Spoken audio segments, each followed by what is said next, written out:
Hello दोस्तों, नमस्कार। आप सभी प्यारे मित्रों का A1 स्टडी पॉइंट के यूट्यूब चैनल पर हार्दिक स्वागत है। आज मैं आपको डेंगू वायरस यानी कि डेंगू बुखार के बारे में बहुत ही दिलचस्प बातें बताने वाला हूं। ऐसी चीज़ें बताने वाला हूं डेंगू वायरस के बारे में जो आपने ना कभी सुना होगा और ना ही आपने कभी सोचा होगा। डेंगू वायरस यानी कि डेंगू बुखार के बहुत सारे टाइप्स होते हैं। डेंगू से उल्टी आती है, यानी डेंगू का जो उपचार यानी कि डेंगू का जो लक्षण होता है, तो डेंगू से उल्टी आती है, दस्त आता है, बहुत तेज बुखार होता है, बदन में दर्द भी होता है और सर दर्द भी होता है। तो डेंगू बुखार जो है मादा मच्छर के काटने से, मादा यानी कि फीमेल मच्छर जो होते हैं वो उनके काटने से डेंगू होता है। मादा मच्छर जो है इंसान और जानवर का खून चूसते हैं, और जो नर मच्छर होते हैं वो पेड़ पौधे से अपना भोजन जो है प्राप्त कर, यानी कि पेड़ पौधे इन सब का रस चूसते हैं। क्योंकि मादा मच्छर को जो है अपने अंडे विकसित करना होता है, इसलिए वह इंसानों और जानवरों का खून चूसते हैं। तो चलिए देखते हैं डेंगू वायरस के बारे में कुछ बातें जो है व्हाइट बोर्ड पर लिखी गई हैं, उनके बारे में जान लेते हैं। तो सबसे पहले हेडिंग है डेंगू वायरस। तो डेंगू वायरस जो है यह बरसात के महीने से शुरू होता है, यानी कि भारत में जो है जुलाई से लेकर अक्टूबर नवंबर तक यह रहता है। तो यहाँ पे दिया हुआ है, व्हाइट बोर्ड पर लिखा हुआ है कि अक्टूबर व नवंबर डेंगू का पीक सीजन होता है, यानी कि अक्टूबर और नवंबर में सबसे अधिक केस जो है डेंगू के आते हैं। उसके बाद दिया हुआ है दिलचस्प बात यह है कि डेंगू फैलाने वाले एडीज इजिप्टी नामक मादा मच्छर की उम्र 1 महीने ही होती है, यानी कि जो डेंगू मच्छर होते हैं उनकी उम्र जो है 1 महीने ही होती है, और वह 1 महीने के अंदर 500 से 1000 अंडे देकर अपने बच्चे विकसित कर देते हैं। तो आगे लिखा हुआ है, लेकिन इस जीवन काल में 500 से लेकर 1000 मच्छर पैदा कर देती है, यानी कि 1000 अंडे देती हैं, उसी से 1000 मच्छर जो है पैदा हो जाते हैं। क्योंकि मच्छर जो है वह अंडे देता है, यानी कि जिसके कान दिखाई नहीं देते वह अंडे देता है, और जिसके कान बाहर की तरफ होते हैं दिखाई देते हैं वह बच्चे देता है। अब इससे आगे लिखा हुआ है एडीज इजिप्टी मच्छर से और कौन कौन से रोग होते हैं। तो उससे होता है dengue, chikungunya, yellow fever, Zika virus के लिए एजेंट का काम करता है, यानी कि यह मच्छर जो है डेंगू, चिकनगुनिया, येलो फीवर ये सब के लिए एजेंट का काम करता है। उसके बाद दिया हुआ है एनाफिलीज मच्छर। एनाफिलीज मच्छर से जो है यह मलेरिया रोग होता है। अब हम लोग जो है टॉपिक लिए हुए हैं डेंगू वायरस, इसलिए हम लोग डेंगू वायरस के बारे में ही बात करेंगे।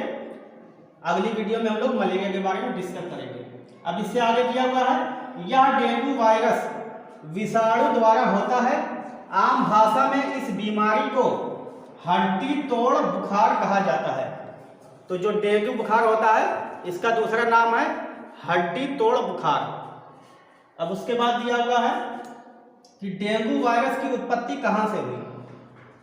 तो डेंगू वायरस गैर मानव प्राइमेट्स यानी कि बंदर,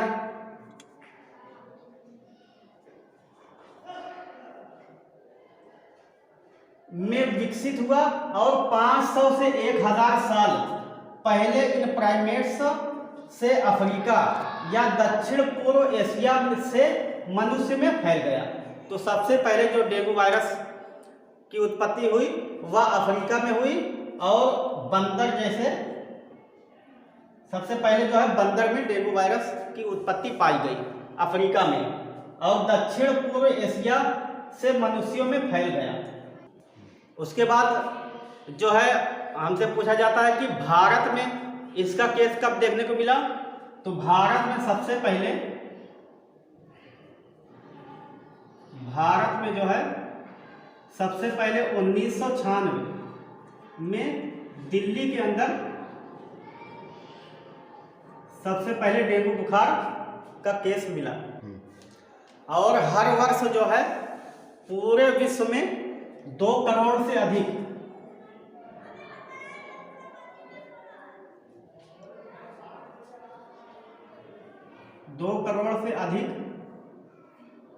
डेंगू बुखार से पीड़ित व्यक्ति जो है मिलते हैं। पूरे विश्व में 2 करोड़ से अधिक जो है डेंगू बुखार वाले लोग जो है मिलते हैं।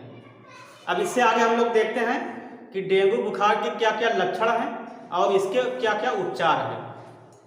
अब इससे आगे हम लोग देखते हैं कि डेंगू बुखार के लक्षण कौन कौन से होते हैं और इससे बचने के क्या क्या उपाय हैं, यानी क्या क्या उपचार हैं उनके।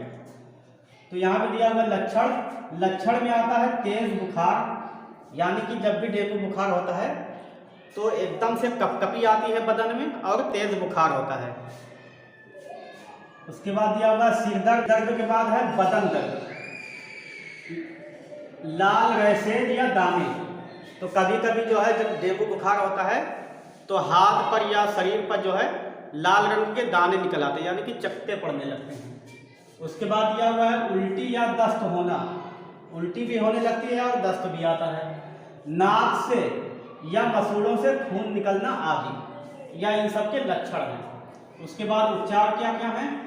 खान पान का ध्यान रखना चाहिए, जिसमें नारियल पानी, शिकंजी, इन सब का जो है सेवन करना चाहिए।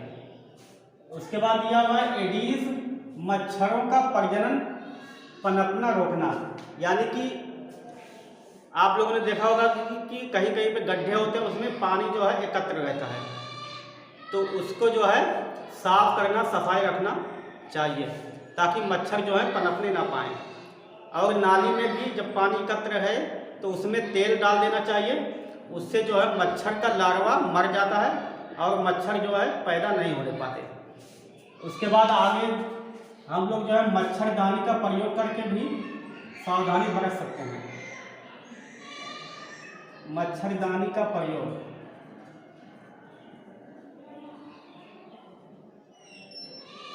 मच्छरदानी का प्रयोग करना चाहिए।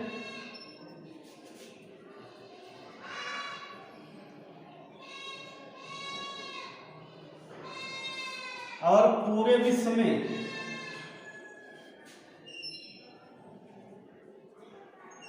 पूरे विश्व में 3500 से अधिक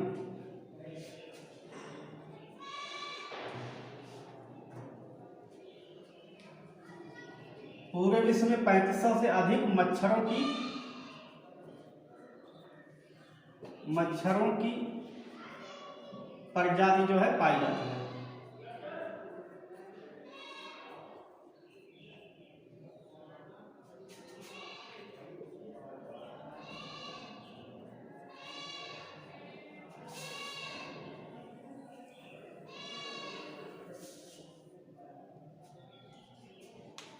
तो चलिए इस वीडियो को यहीं पर समाप्त करते हैं। अब मिलते हैं अगली वीडियो में, तब तक आप लोग पढ़ते रहिए, अपना ध्यान रखिए, खुश रहिए, नमस्कार।